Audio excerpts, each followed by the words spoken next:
And we will start with a roll call.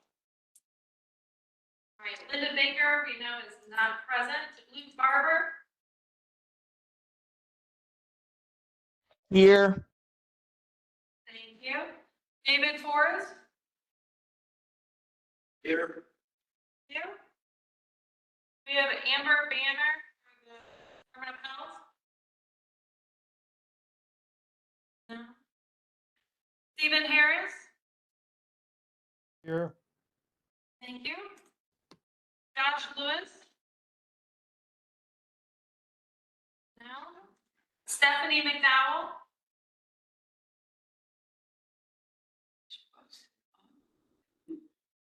We have Stephanie McDowell. I'm here. This is Stephanie. Thank you. Brandon Morris. No. Okay. Sue Horton. Present. Thank you. Cheryl Rhodes. I'm here. Thank you. Gabriella Garbera. Thank you. Sheila Sudarwala. Let me know that she would be absent today. Robin Wallen. Here. All right, wonderful. We have a quorum. Okay. So let's start out with the approval of the meeting minutes from September 9th. Does anybody have any additions or corrections? Hearing none, is there a motion to accept the minutes? Okay, David moved and Sue seconded. All in favor? Aye. Aye. Anybody opposed? Okay, minutes are accepted. I believe that we have a guest here today from the planning department who's going to talk to us about Project 2050. Is that Paul Weatherford? Yes. Well, thank you, Paul. Well, let's turn it over to you. Okay. Let me just share my screen real quick.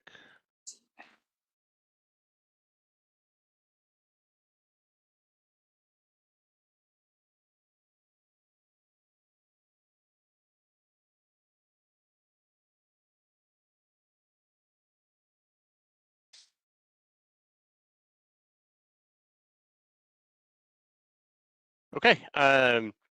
Thank you for having us. My name is Paul Weatherford. I'm the senior planner for long-range planning with the St. Louis County Department of Planning. I do have with me my colleague Summer Jing as well. I would like to start by thanking Dana and Kevin for inviting us and the commission for having us this afternoon. We're really excited about St. Louis County 2050, an equitable and sustainable comprehensive plan. And we want to not just share about what we've been working on, but hear from you all some of the ideas that you have about how we can make the county more vibrant, more equitable, more sustainable for all folks. So to start, for anyone who doesn't know, just want to talk briefly about what a comprehensive plan is. So comp plans are sort of foundational documents for local governments, whether you're a county or a municipality, that really provides a vision for the future and sort of brings together all these different sort of influence areas, things that oftentimes people think of individually, but really they have a large impact and interplay with one another. So these are things like transportation and infrastructure, land use and development, housing, economic development, open space and parks, community facilities, really everything that you can think of that creates a community is what we are looking at through STL Code 2050. And so what we are trying to do with our plan is sort of provide that long-term vision for the county and guide future development in a way that is sustainable, equitable, and fiscally responsible. The last time the county adopted a comprehensive plan was 1980. There was an update in 1985, and there hasn't really been much since. So this sort of lack of a strategic vision, I think, is really um, apparent in sort of the built environment that you see around you every day. Not having something to turn to and sort of guide us as we make decisions as a local government has been really detrimental in creating sort of equitable, sustainable, fiscally responsible communities. So we're looking at a whole host of things that are existing currently within the county. So, existing plans and projects, what existing housing we do, parks and open space, the way our sort of road network is distributed, the utilities we consume, um, the sort of transportation infrastructure network beyond just roads, all these types of things um, that are currently happening, and sort of establishing a baseline and sort of looking at what are ways that we can do things different to sort of move the needle or impact these specific areas in a positive way. And so some of the outcomes that we're trying to achieve through this planning process are safe and thriving communities, sort of catalyze growth and opportunity all throughout the county and for all of our residents, fiscally responsible and equitable infrastructure, increased housing opportunities for all, and building in resilience to a changing physical and social environment. So just briefly where we are now and sort of what we've been doing up until this point. Um, in early spring, most of 2024 into early summer as well, we've done a lot of community outreach and engagement. We've gone to events. We've done a survey, actually two versions of a survey, met with a whole host of folks to hear from them about what they are experiencing in St. Louis County, what their experiences are, what are their challenges, and what opportunities do they see in front of the county, and sort of what is their vision or goal for what the county can be over the next 25 years. Um, and through that, we have learned a lot from folks and also sort of looking at existing data about what's happening in the county. We've sort of landed on 5 key priority areas that we're trying to address through the comprehensive plan. And so the first is, and I'll go into these in more detail here in a minute, but just briefly, the 5 are population stagnation, infrastructure cost burden, social and environmental resilience, job skills mismatch, and housing affordability.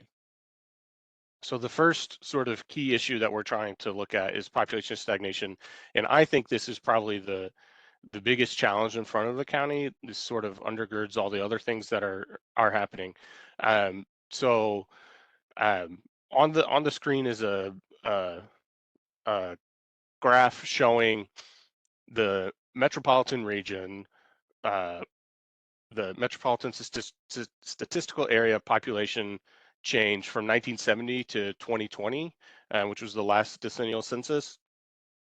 You can or the graph is showing that St. Louis County, or the St. Louis Metro, so this would be St. Louis County, St. Louis City, sort of the adjoining counties in Missouri, and then also the Metro East, has not been growing. Oftentimes, the sort of story about population in our region almost solely focuses on population decline in the city of St. Louis, which is a very real and true thing that has a big impact on what is happening in our region. But what often gets overlooked is that the county and the region as a whole has stagnated. So these communities that we're competing against, Charlotte, Orlando, Denver, Tampa, San Diego, Minneapolis, Seattle, Detroit, Phoenix, Atlanta, Miami, Houston, Dallas, all these communities were smaller than the St. Louis region in 1970, just 50 years ago. And while we've stagnated, they've continued to grow. So somewhere like Atlanta was, around 500,000 folks in 1970 is almost 3 times the size, 2 or 3 times the size of St. Louis now. And then sort of the other part of that story is the population sort of shift throughout our region. Oftentimes people will see development happening. Think development that's going on in St. Charles County, for example, and we'll say, look, St. Charles County is growing. What are they doing right? And I guess the story is that yes, they're growing relative to other communities within the region, but the region as a whole is not growing. We're just moving folks around, right? So this is a series of bar charts on the screen showing 10-year increments from 1970 to 2020. And it shows that the city of St. Louis's population has declined, and there's sort of a corresponding growth in population in St. Charles County, but St. Louis County has sort of maintained where it's at, has remained relatively stagnant, and then all the other counties making up the MSA are experiencing a very similar story where their population is not really growing. The population in St. Louis County itself in 1970 was around 950,000 folks. Now it's just under 1 million. So if you, over the past 50 years, the county has only grown about 50,000 people, which is a negligible amount. This leads into sort of the next big issue, this population stagnation leads into what we call infrastructure cost burden.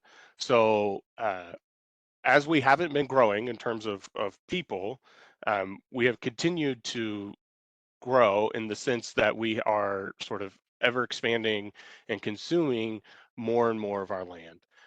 And sort of what has come with that, this sort of spreading out, particularly into the far reaches of the western part of the county, is sort of a corresponding growth in the road network serving our region and serving the county.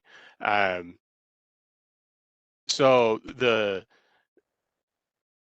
transportation network that we've created is really, really robust, almost future-proof. It works really well if you can access it, right? If you have a single occupancy vehicle, you can get anywhere you want, pretty much in the county in probably, I don't know, 30 minutes or so.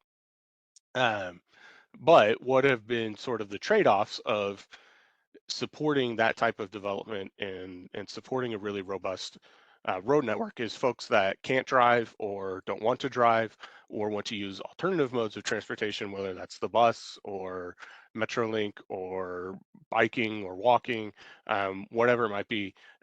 Those sort of other modes of transit have kind of been left behind. Additionally, sort of a result of this overbuilt road network is it's not fiscally sustainable for any local government really. So the vast majority of the land in St. Louis County is developed with single family detached homes, probably about 85% or so. And it would take over 100 years to collect enough revenue, enough property taxes from any given single family home just to replace the section of road that is directly in front of that property. And if you can think over a 100-year span, roads only have a certain useful life, about 20, 25 years. So that road would need to be replaced about 4 times over in the amount of time it would take to generate enough revenue to replace that section of road in front of that single family detached house over 100 years. And then this doesn't sort of even account for the cost of repairing roads or investing in other types of infrastructure. So this map is showing all of the sort of roadway functional classes within St. Louis County. Some are not maintained by county. Some are maintained by other jurisdictions like MoDOT or municipalities. But it's a really, really robust road network that works for people that are able to access it. And so then this leads into sort of a third issue, which really is kind of 2 issues, but we've kind of put them together, which is social and environmental resilience. And one of the sort of big factors here is vacancy within our county. So if you were to create a map, so this slide has two distinct maps. One map is showing the poverty rate within the county as of 2022 using census data. And sorry, I see some questions coming in. I'll address those sort of at the end of the presentation. And then we'll also open up the floor for Q&A as well. But you can see the darker areas have higher concentrations of poverty, which are largely located in sort of inner ring North County. There's some in sort of inner ring South County, think like Lee May area. Then there's also a map showing vacant housing by tract. So the larger concentrations of vacant housing mirror in a lot of cases sort of that concentration of poverty. So this is the idea that if you were to create a map showing all these different layers, right? Poverty rate or income, whichever sort of proxy you want to use, vacancy, the location of brownfields, which are formerly industrial developed sites that would need some sort of environmental remediation before they could be reused. Lack of tree canopy cover and sort of an associated increase in temperature in those areas. All of these things are often going to be a similar, if not the same map. And then sort of the infrastructure that we've created, that really robust road network, is not resilient against a changing climate, right? So we have to sort of acknowledge that there's little we can do to stop climate change at this point, but we're going to experience the effects more and more days of extreme heat, more and more extreme and rain events in terms of frequency and intensity, and which leads to associated flash flooding. The communities that we've created, the infrastructure that we've created, is not in its current state is not resilient against those sort of changing climate factors. So a big challenge in front of us is how do we build communities in a way that are resilient, that are sort of recognize those challenges in front of us. So this slide has a series of maps. One is showing the three distinct watersheds within St. Louis County, the Lower Missouri watershed, the Cahokia Joaquin watershed, and the Merrimack watershed. Also shows there's a map showing the sort of topography and elevation of the county. There's a map showing sort of concentration of those brownfield sites that I just mentioned, or EPA designated corrective action cleanup sites, industrial uses, all largely being concentrated in similar areas around North County. And then there's a fourth map showing the heat disparity, where the sort of darker red areas experience higher temperatures on average than the lighter shaded areas, which largely corresponds to the more urbanized parts of the county, particularly the inner ring in both South and North County, where there is a noticeable lack of tree canopy cover. So then the fourth issue that we've identified and are trying to address through the comp plan is what we're calling a job skills mismatch. So essentially, the types of jobs that we have available for folks don't really line up for the types of workers that we have. So we're using educational attainment and on-the-job training as a proxy for skill level of a worker. So we have more high skill workers than we do high skill jobs available. We have around 240,000 high skill workers and about 216,000 high skill jobs. So sort of anecdotally, this would be the WashU student or the UMSL student or the SLU student who comes to St. Louis, is educated here for 4, 5, 6 years, however long it may be. And then when they graduate, they're leaving. right? Because we don't have available for them the types of work that they're looking to do. Sort of the inverse of that is we have way more low-skilled jobs, which about 275,000, which I think the easiest sort of corollary would be a retail worker. Um, then we do low skill resident workers, just over 100,000 low skill resident workers. So that would be workers that are filling those jobs that live within St. Louis County. So we're having to import those workers from the city of St. Louis, Jefferson County, Franklin County, the Metro East even, because if you think about where um, those types of employment are concentrated. Most people working in those jobs would not be able to afford to live in the sort of immediate surrounding areas. Um, Additionally, we have more middle skill jobs, around 177,000, than we do middle school resident workers, which was 141,000. Some of those sort of high skill workers that I mentioned earlier might be filling those middle skill jobs or settling for a job that doesn't quite meet their needs or what they're looking for, but that's only they can only do that for so long, and then that applies pressure to the other sort of middle school workers. And then really there's a spatial mismatch of jobs and housing, which leads to longer commute times, right? So there's a series of maps on the screen. The first one is showing employment concentration. So where nodes of employment activity are happening, it's largely concentrated um, in the sort of the middle part of St. Louis County. And then we have a map that shows percent of um, auto trips that are commute over 45 minutes.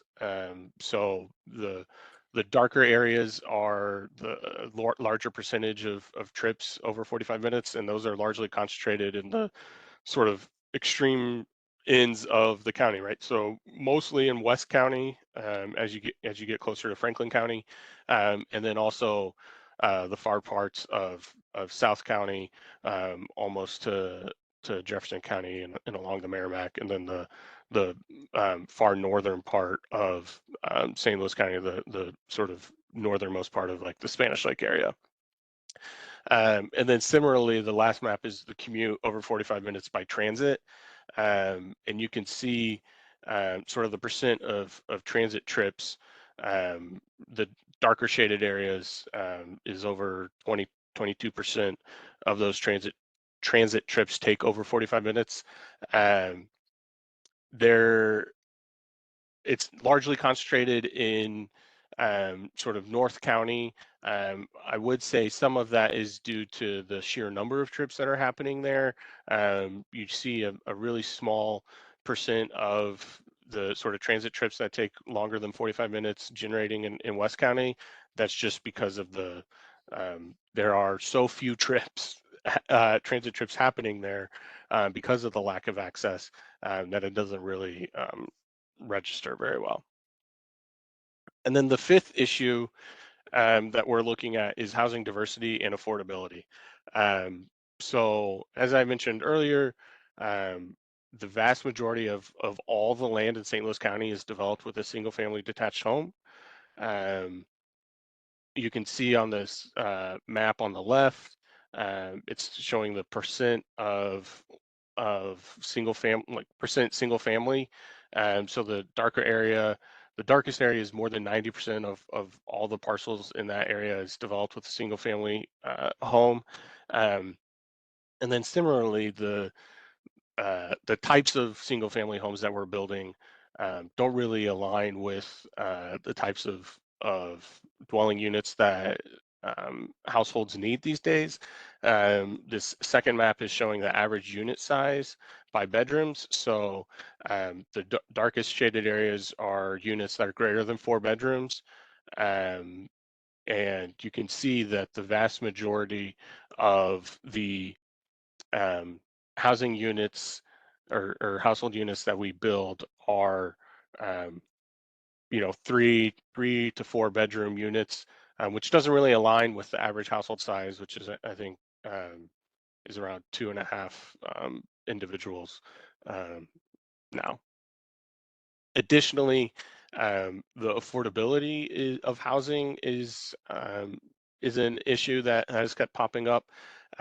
So we have a map here showing the median home value as of 2022. The darkest shaded areas are median home values of 407,000 to 870,000, largely concentrated through the middle parts of St. Louis County out into West County. And then the sort of lighter areas are lower value homes. But then the bigger issue is the percent of cost burden households. So using the federal definition of cost burden, where a household is spending 30% or more of their income on housing costs. If you are a homeowner, you're doing relatively well. Over the past 15 years or so, the percentage of owner-occupied households that are cost burden has gone down from 25% to around 17%. But if you're a renter, there's a real challenge. While the percent has gone down from around 48% of renter-occupied households being cost burdened in 2006 to 45% of renter-occupied households being cost burdened in 2022, this gap between renter-occupied and owner-occupied households is increasing, and it is becoming more difficult for renters to transition into home ownership, which is, in the United States, that's sort of the primary sort of vehicle into a solid middle class life and stable neighborhoods and sort of building wealth. And it's this sort of transition is becoming increasingly unattainable for renters in our community. So that's a lot of what the data has shown us. I want to share briefly with you some of the results of a countywide survey that we conducted earlier this spring. This was sent to both residents of unincorporated St. Louis County and incorporated. We sent about 7,000 surveys, received 1,103 responses, which is a higher response rate than we anticipated or needed, really. And I just want to share some results specifically around housing and around access to transit. So some of the housing affordability sort of survey questions or results of these sort of housing related questions. To start, we asked, for every issue we asked folks, whether it's K to 12 education, housing, parks, whatever it was, we asked two questions, right? How satisfied are you with this currently? But also, how important is this issue to you? And so when we combine those sort of two questions, we're able to create this index, and affordability of housing was a top 3 issue countywide in terms of importance, right? So the sense of physical safety and quality of public K through 12 education were the top 2 issues, but then right below that was affordability of housing. Affordability of housing generally scored poorly amongst respondents to the survey. So the over half of survey respondents said that they were either dissatisfied or very dissatisfied with the affordability of housing.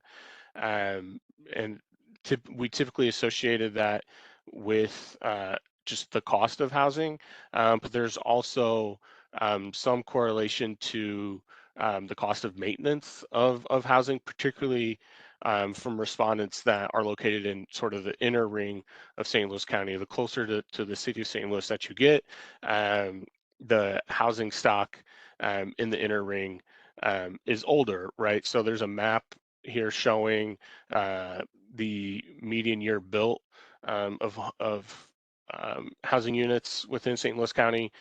Sort of the darker areas are the older the homes are, as old as, built in the 1930s or so.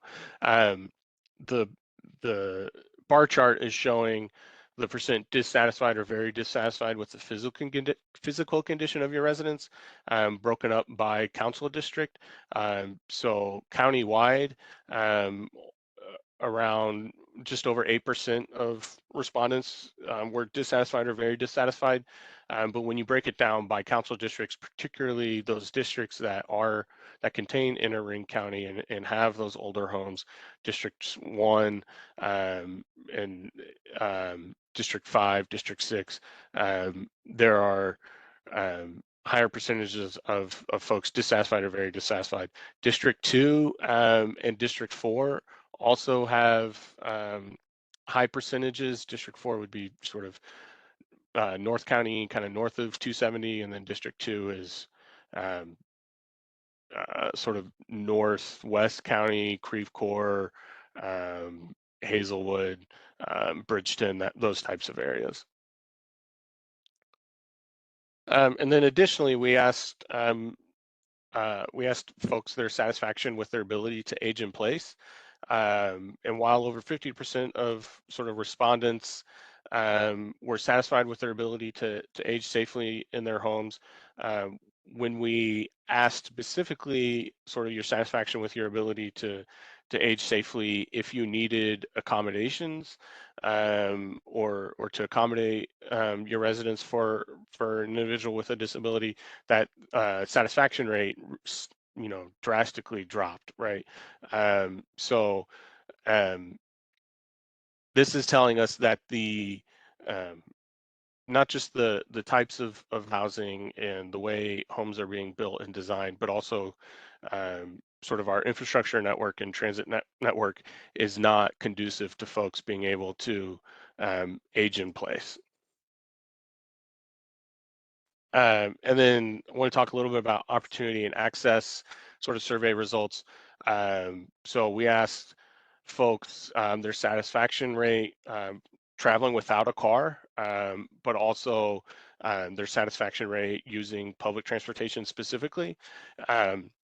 And generally, satisfaction with access to public transportation is poor across the county, right? So the vast majority of folks responded dissatisfied or very dissatisfied to their ability to travel without an automobile. And then additionally, the majority of folks were either neutral or dissatisfied or very dissatisfied with both their access to the bus and also access to Metrolink. And then the last sort of survey question I wanted to talk about was sort of walkability infrastructure. So the conditions of sidewalks, the connections of sidewalks, and sort of just general people's satisfaction with being able to walk places. It's specifically the conditions of sidewalks. A lot of survey respondents were dissatisfied with or very dissatisfied with the conditions, which makes sort of this already in a lot of places not pedestrian friendly community even more accessible to folks that need mobility aids, where you have sidewalks that are either in poor condition or the network itself is disconnected. And if you think about a lot of the roads in St. Louis County that are very wide and cars going fast, you don't really feel safe walking alongside or crossing those streets. So that's sort of the presentation I have. I will say sort of what we're doing now is a scenario planning process where we are imagining sort of different futures for St. Louis County and trying to determine what levers are available to county government, whether that is sort of existing work that the county is doing or new things that the county could do that can really move the needle on these issues and create positive change and create sort of these thriving, vibrant communities for all of our residents. So with that, I will stop sharing my screen. I will try and answer some of these questions that were put in the chat, and then I'll open it up to folks for any additional questions. We have a question here from uh, Commissioner Barber. Do you think this moving around between incorporated versus unincorporated or from surrounding areas is due to K to 12 education? I think that is probably um, a large part of the sort of calculus for a lot of households. Um, they're moving to places where they think their kids can get a better education. Um, and while sort of county government does not have a direct lever of influence over uh, sort of school districts, right? They're their own distinct separate layer of government.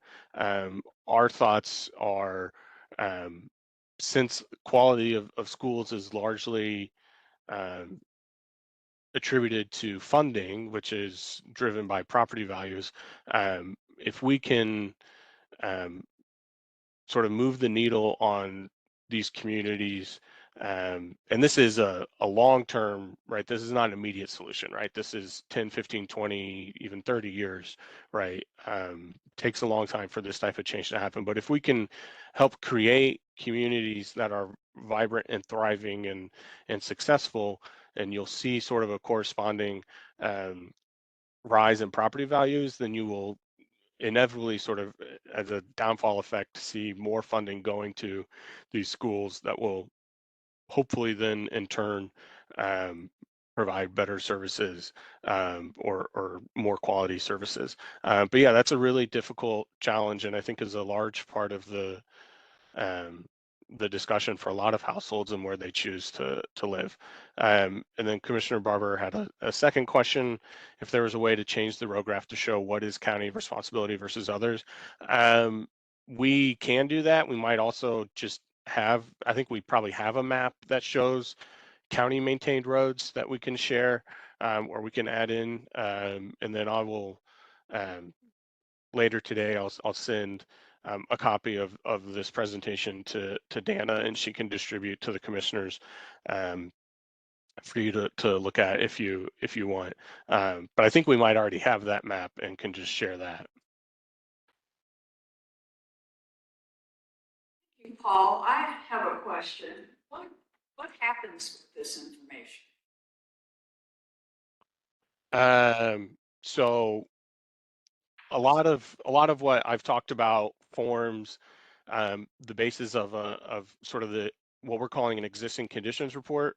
So the plan has a website, stlouiscounty2050.com, where we have the existing conditions report on the website. It's a series of story maps that you can really kind of dive in and out of in as much detail as you want to, or you can sort of stay at the surface and get sort of a broader view of what's happening. But the reason that we are doing this, both the survey and looking at all this data, is to establish a baseline of where the county is, right? If we want to make change, we have to know sort of where we are and a little bit of how we got here.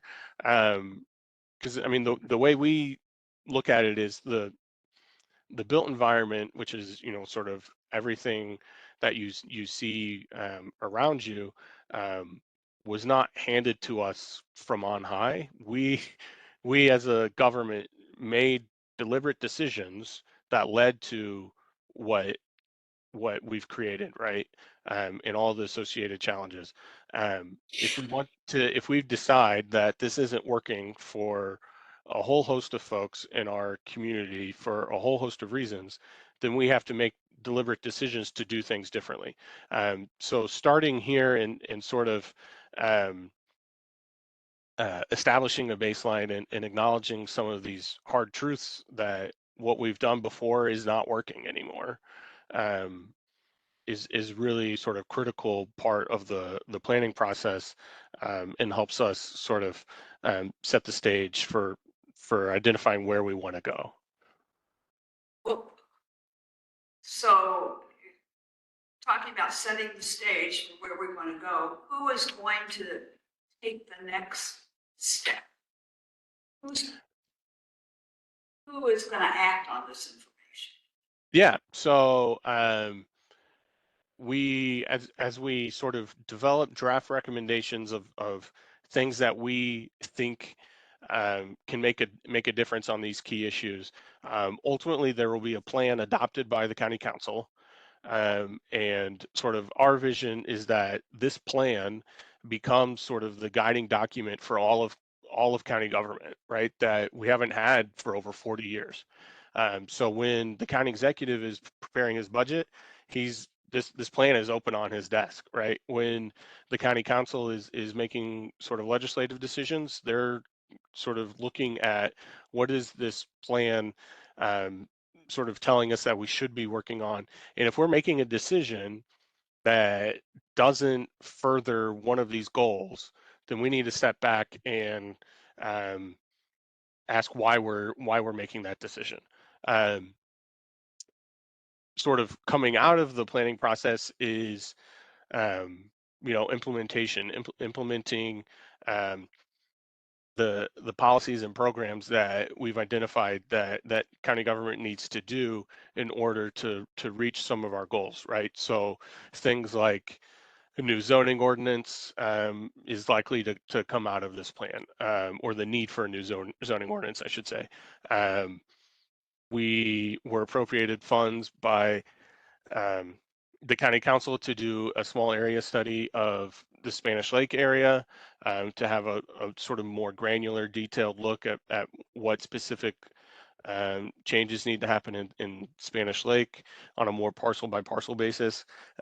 We are working with the council to try and get an appropriation to do a climate action plan for St. Louis County. So there is um, this is just sort of the framework, the beginning, and then there's additional work that needs to be done to implement the plan and reach these goals, right? And some of it is also, we look to the county boards and commissions, not unlike yourselves, to say these are the issues that we're experiencing. These are the things that we think need to happen, and this is who we think should sort of take the lead on it. And I mean, an example that comes to mind is, you know, the building building code committee or commission. I don't know their exact title. Sorry, um, has started to look at the newest building code for the county. Um, is there a way that we, the planning department, through this planning process, that you all as a commission can advocate for something like universal design to be included in sort of the building code standards, which have a large impact, right? Because 90% of the municipalities within St. Louis County contract with county transportation public works for permitting and inspections, right? So while we as sort of county government only have direct control over unincorporated areas, there's a lot of ways that the county can influence things that are happening in all parts of the county. And I think that's just one example. So I don't know if that directly answers your question, but there is it's not just we adopt this plan and then it's done. There's a lot of work still ahead of us. Thank you. Anybody else have any questions? I have one more. The website that has all the maps and charts and stuff is Yes. accessible for people who have vision impairments. We have done our best. I'm not going to guarantee that it is 100% accessible. We have done our best to make sure that we have alt text on all sort of images and graphics. I would ask that if you are on the website and you notice something that is amiss or that could be improved, please let us know. We are 100% on board with making any necessary changes um, to make sure that everybody can access the website. So you mentioned about universal design, which interestingly, we've been working on for years here on a universal design ordinance, which Mhm. we are making slow but sure progress on. It's only going to cover unincorporated St. Louis County, and it is not going to mandate certain things, Sure. certain features, because you get support for that.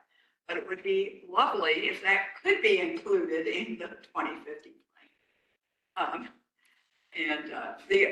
The other thing that we, of course, are concerned about is transportation and the lack of Mhm.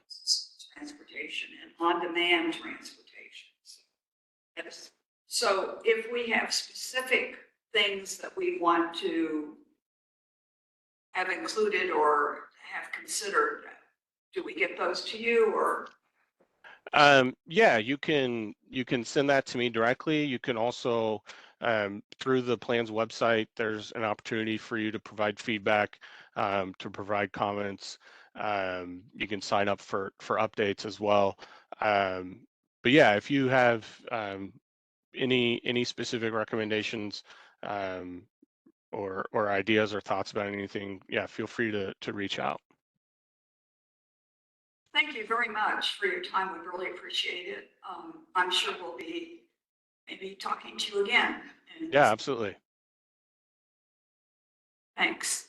You are welcome to stay for the rest of the meeting if you wish. If not, I'm sure you've got a lot of stuff like this. So Yeah, I might have one or two other things to on the agenda today, but I want to thank you all for having us. And again, I want to thank um, uh, Dana and Kevin for inviting us. And yeah, I imagine we will be back before you um, probably when we have sort of a draft plan in hand to say these are some of the things we think need to happen if we're going to do things different in our community. So thank you for having us. great. Well, thank you very much. Thank you. Thanks, everyone.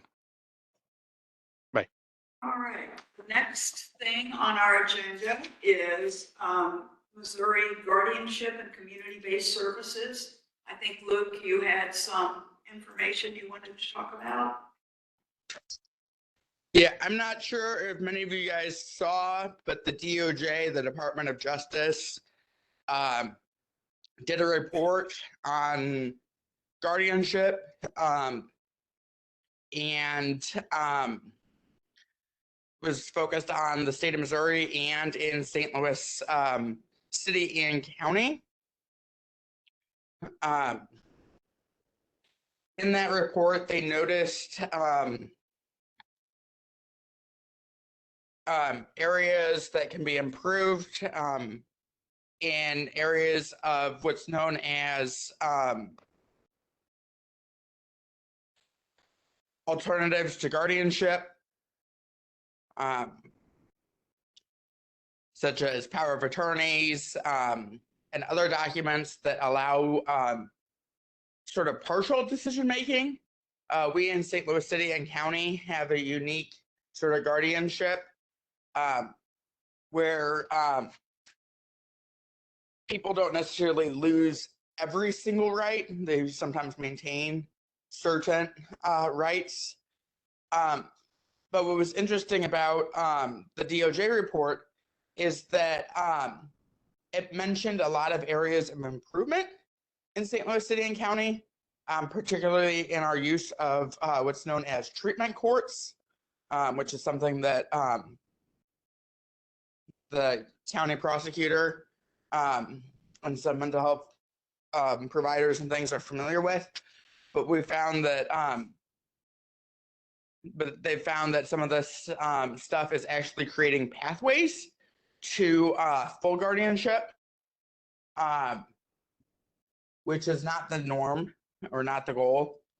They've also determined that in several instances, people were placed in long-term care facilities or residential treatment programs for extended period of times, much longer than people needed. And so our state was actually hit with what is known as an Olmstead Act violation. Olmstead Act is a federal law that says that individuals with disabilities should be in the community whenever possible.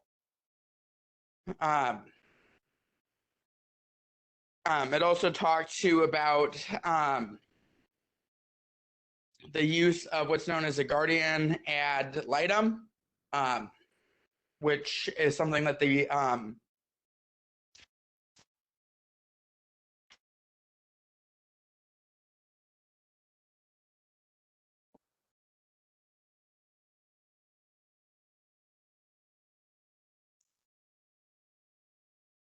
Luke, are you still there? yeah, which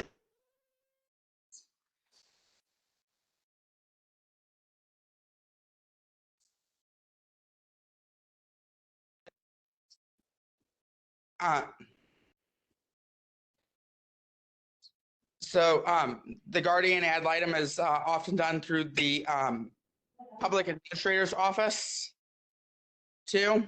And so there's ways that certain guardianship and these treatment courts are being used that can be improved to ensure that people are at their full potential.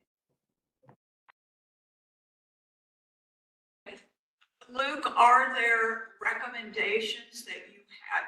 Are you providing this information just as information, or are there things that you think the commission or the county should be doing or responding to this? There are one of the things that I think would be helpful for the commission would be to have a meeting with maybe the public administrator, maybe review kind of the ways that guardianship is overused, as well as kind of working with the county prosecutor's office or things to look to see kind of the ways that the treatment courts are being overused also, or ways in which we can kind of improve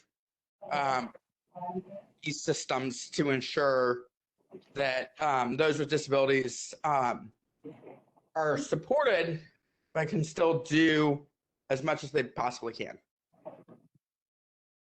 Great. Sue Morgan, I'd like to make a comment about what Luke has said. I'm also a member of the Governor's Council on Disabilities, and we had a presentation last month, I think it was last month, the different types of guardianship. And I think I sent that to Dana. If I didn't, I can probably send it to you. It was very helpful because it kind of described all those different types of guardianship. And they really kind of stress the one of the support of guardianship. Very helpful. The one about the Department of Justice's going against the Olmstead Act, we discussed that as well, and it's right on that as far as trying to make sure that people who are in residential care facilities are not there for.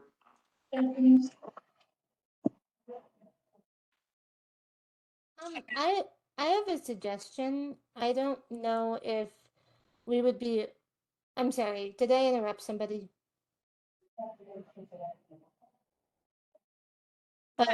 Not able to hear much, but my suggestion was just, I wonder if it would be valuable for us in St. Louis County to create our own kind of Olmstead plan, because when I work in this space, and when Olmstead happened in 1999, every state was mandated to have an Olmstead plan, and then there was no enforcement.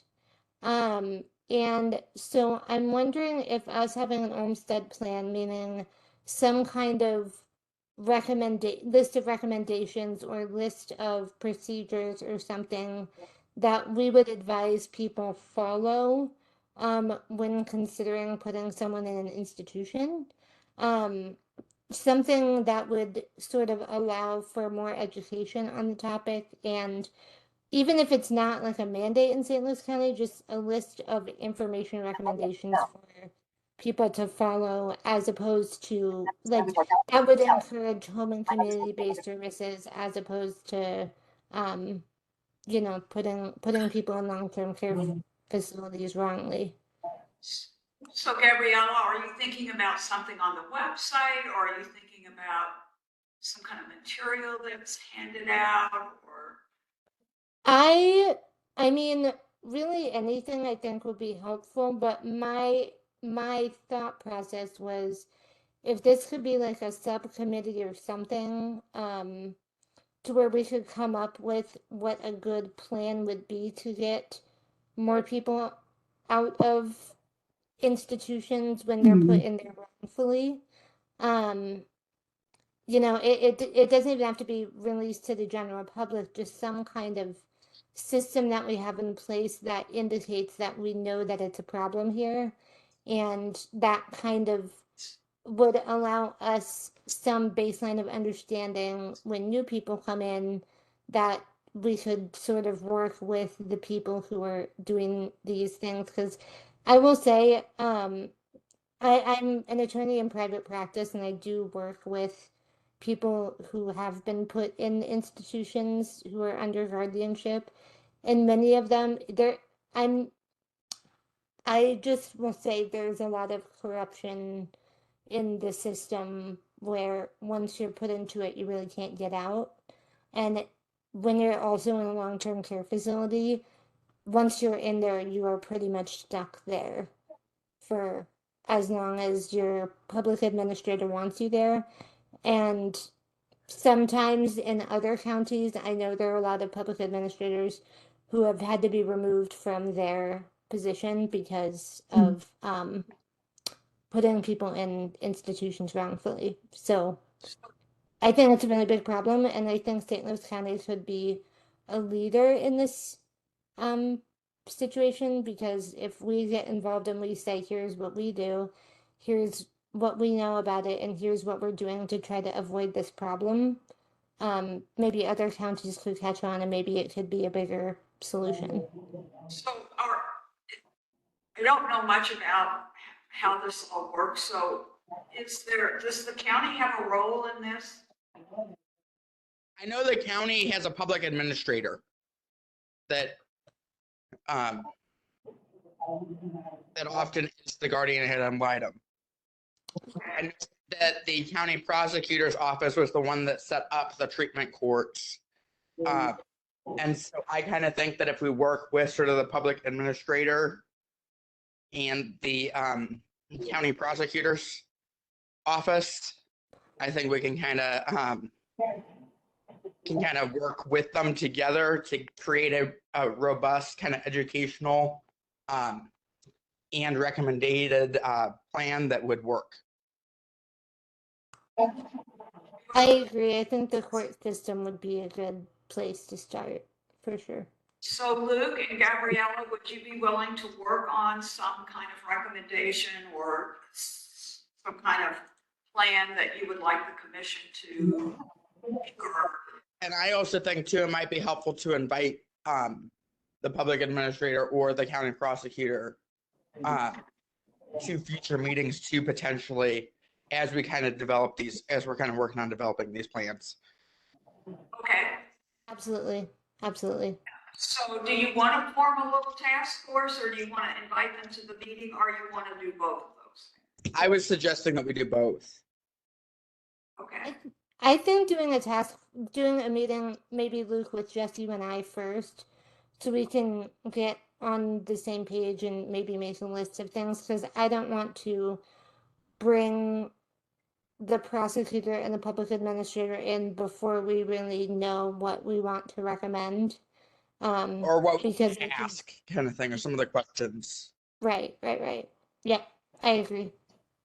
Why don't you all work on it, because November, our next meeting will be in November, and then we don't meet in December. So we would meet again in January, and so maybe somewhere in the first part of the year, if that's your recommendation, we could invite them to a meeting. Sound good? You all know how to get in touch with each other. Sounds great. Well, wonderful. Thank you both for bringing that up and for volunteering. Yes. And this is the other thing, I just want to make sure that I'm understanding so I can follow up with this. I have spoken to our public administrator, Timothy Weeks, about his office and what's going on with them. They have 4 deputies and they're covering about 500 wards. That office, it's the guardian of last resort, right? So they only have a ward if there's nobody else who's been available, no family members, anything like that. I'm sure they would love to have less on their plate. They actually are right now interviewing for 2 new positions. The new budget that was just adopted is allowing them to add 2 new positions to that office. So they'll have more staffing. And they are part of the Missouri Association of Public Administrators. And so they're working with the Missouri Department of Mental Health to try and, also make their response to these findings and the report that came out and figure out how they can change processes and expand community supports in our region. So I think it's wonderful to invite him to a meeting and get more information, or if you have specific questions that I can get to him, I would love to do that. Of the prosecuting attorney and how that fits into this. So I'd love to know more so I can get that part looped in as well as possible.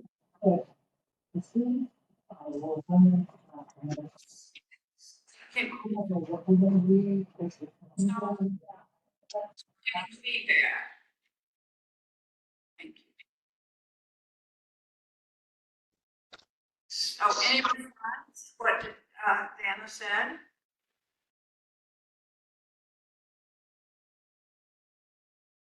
Well, why don't the 2 of you meet and talk about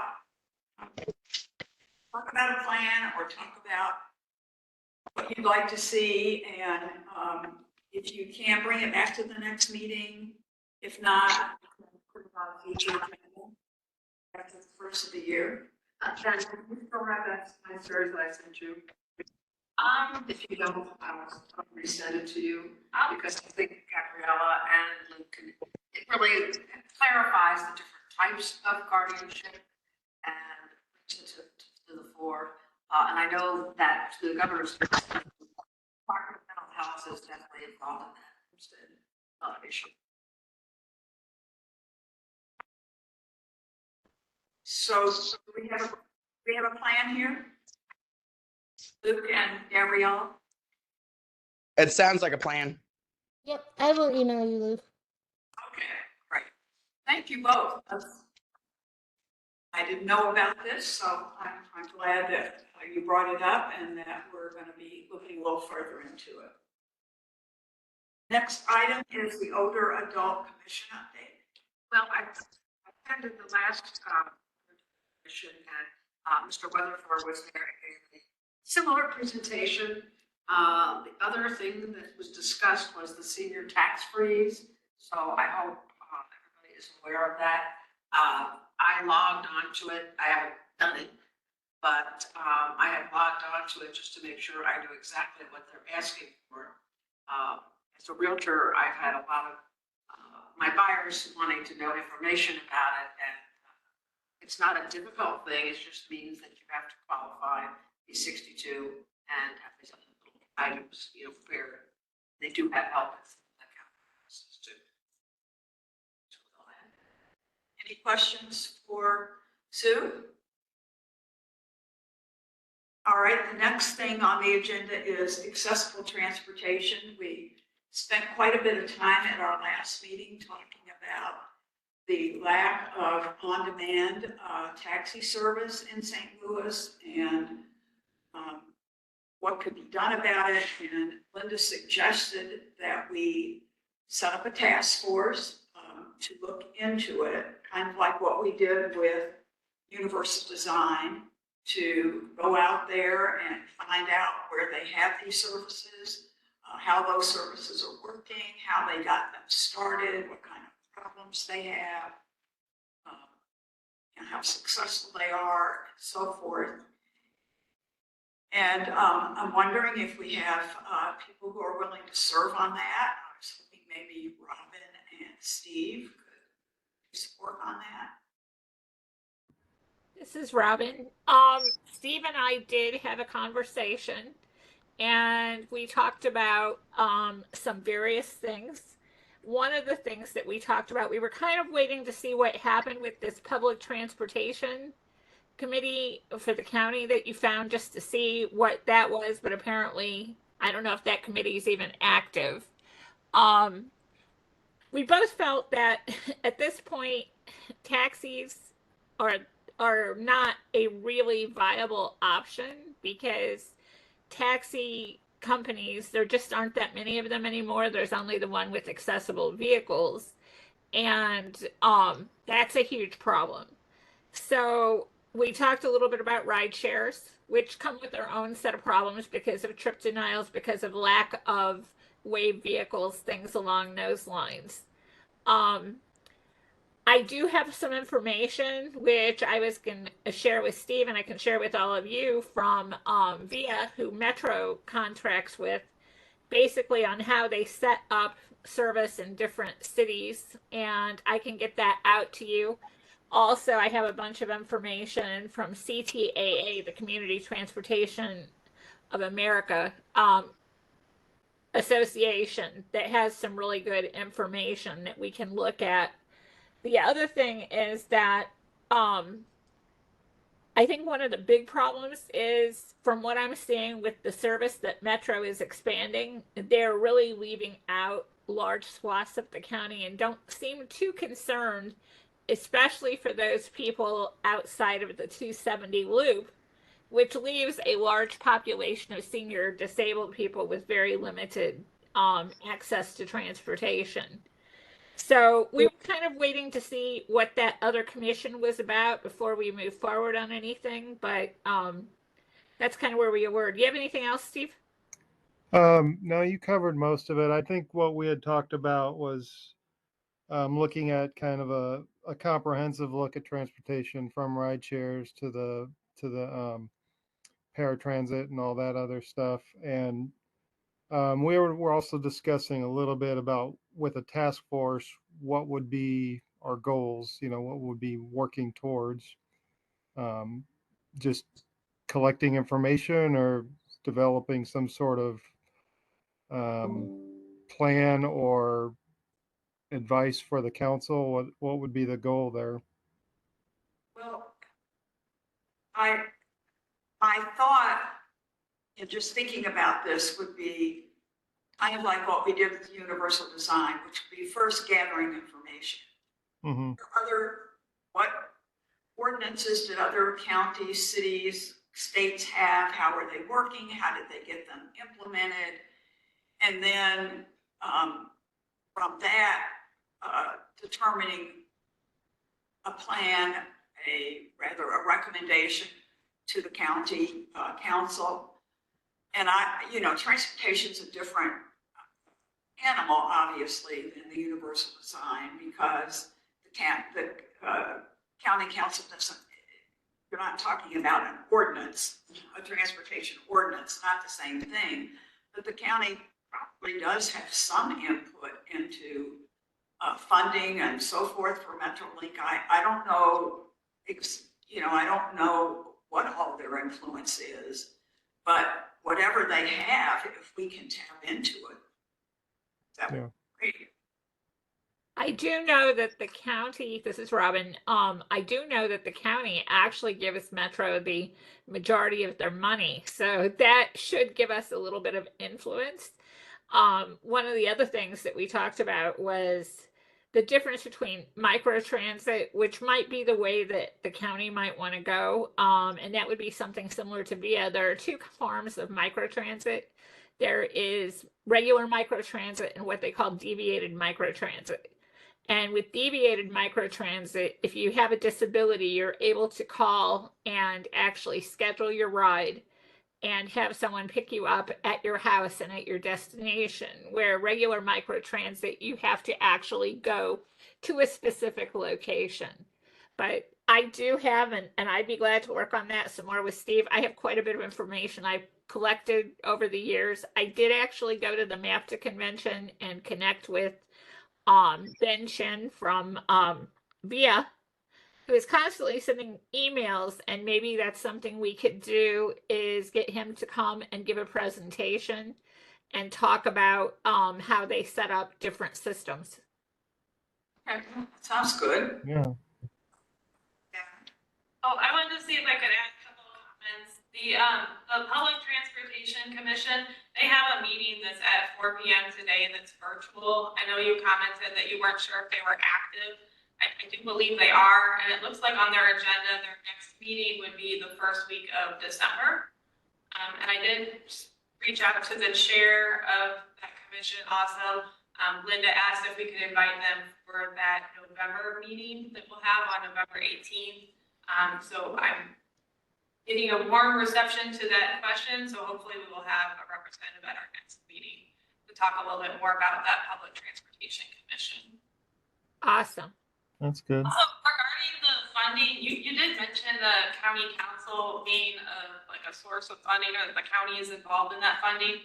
I just want to note that from what I've looked at, that is property taxes that the county council is mandated to send to them. So the county collects the property taxes, and a certain amount needs to go to our public transit provider, but I don't believe that it would be anything that they could, really alter or change, at least not in the short term. That's just my understanding. I'm not a lawyer, but that's how it looked to me.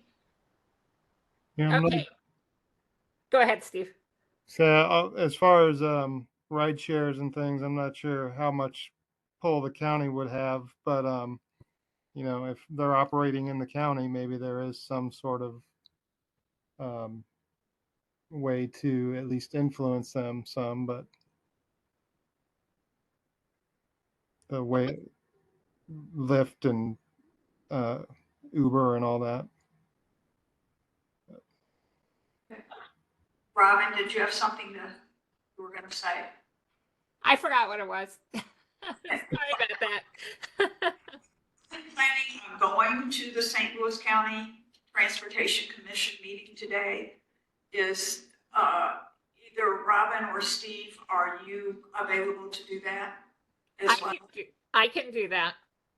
I am not, but Okay, Robin, I guess they'll want to know why we're there, so I guess I could just talk a little bit about the Commission on Disabilities, and then you could add in some, more specific questions for them.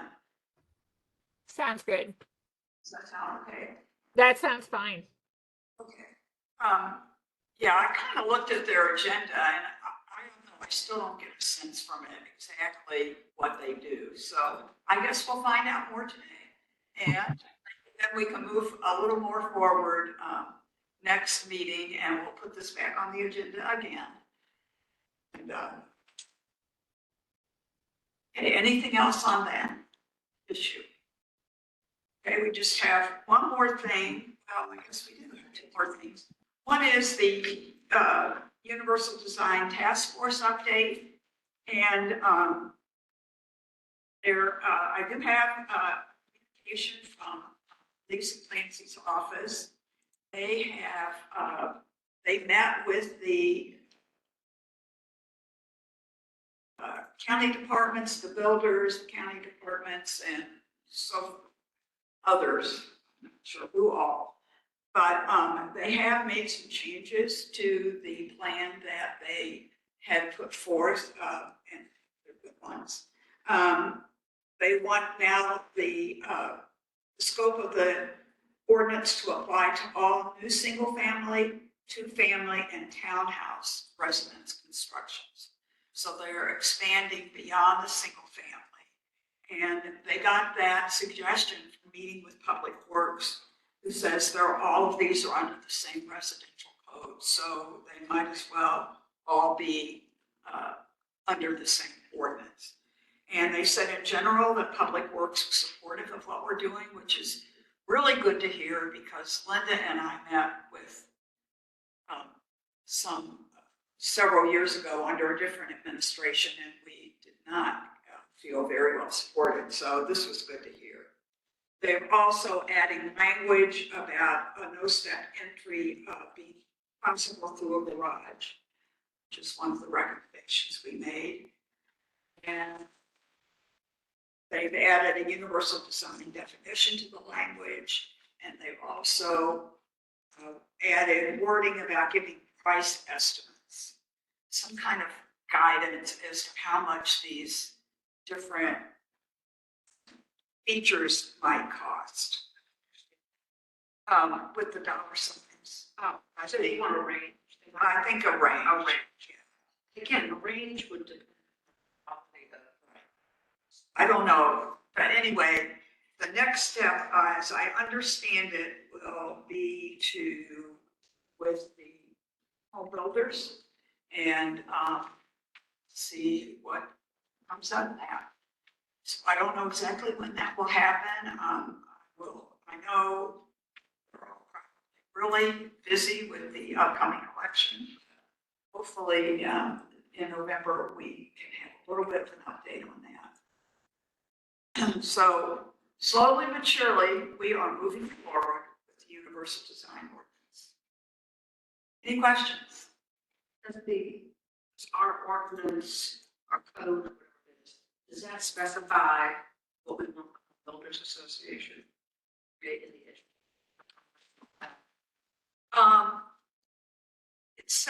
It said we've changed the wording so that the builders are not required to prepare and provide, but simply to provide materials. Yeah. But we'll look at that, something off. Oh, yeah. Yeah, I think it does.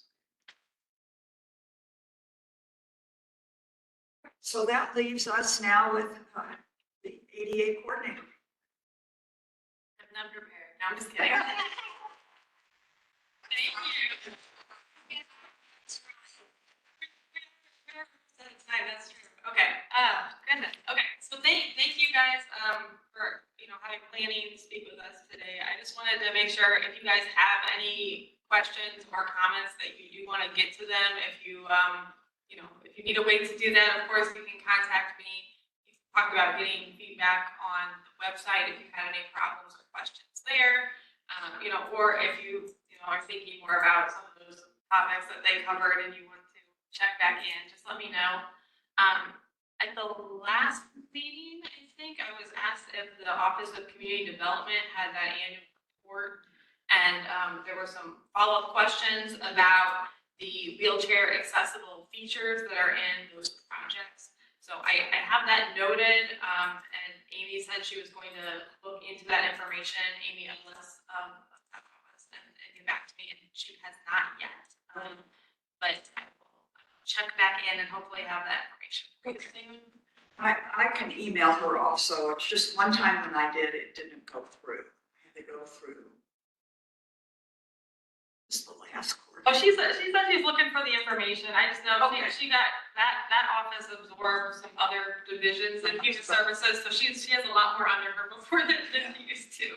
Okay. We'll get that information. Okay, that'd be great. Let's see. I don't have a ton to share with you guys. I think I've been really busy. I shared at the last meeting about providing additional training to our county staff about job accommodations, reasonably accommodating our staff, and some of those processes, and the new policy that I had gotten adopted. And so I made myself very busy. I made a lot of work for myself, and I'm doing educational work and working with a lot of people on reasonable accommodations. Obviously, there's not a lot I can share with you guys about that topic, but I did want to share, like, just as an example, one thing that we did to make things easier for our employees is at our records center. It's a big warehouse full of boxes and records, and there's offices and scanning equipment that are kind of in an attached building quite a ways away, and some ramps and different ways to get through there. So we got a material handling cart that's electronic and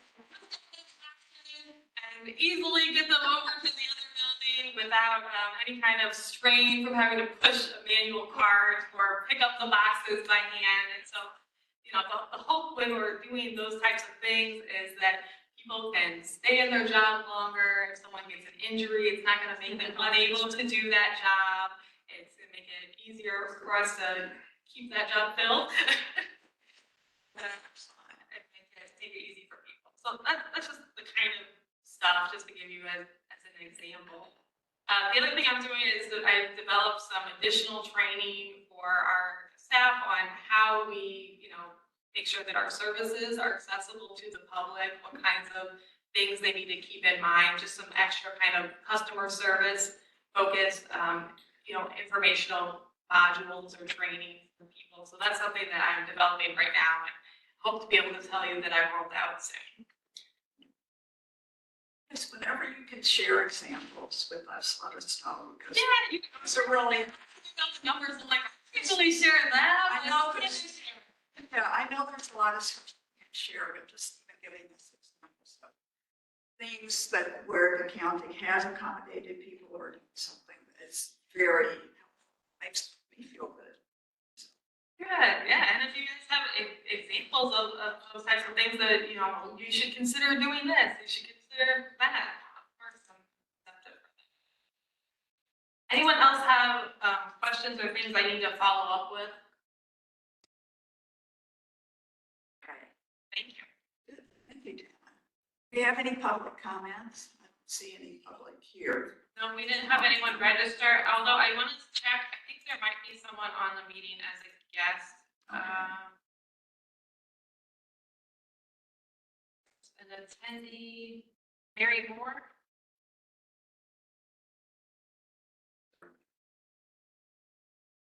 I see it, she's still on here. Okay. Is there Mary Moore? You think what? No, it looks like she's not on here. Okay. Does anybody have anything else before we adjourn? No? Could we have a motion to adjourn? I will to adjourn. Anybody second? I'll second. Oh, David second. All in favor? Aye. Anyone opposed? Okay, our next meeting will be November 18th because November second Monday is Veterans Day. So always in November, we meet the third Monday in case, for those of you who are new and don't, know that's how we handle it. Thank you, everybody, for coming. It's a really good meeting, and I'm really pleased to see that we're moving forward on a number of different issues. Thank you. Bye. Bye, everyone. Thank you. Thank you.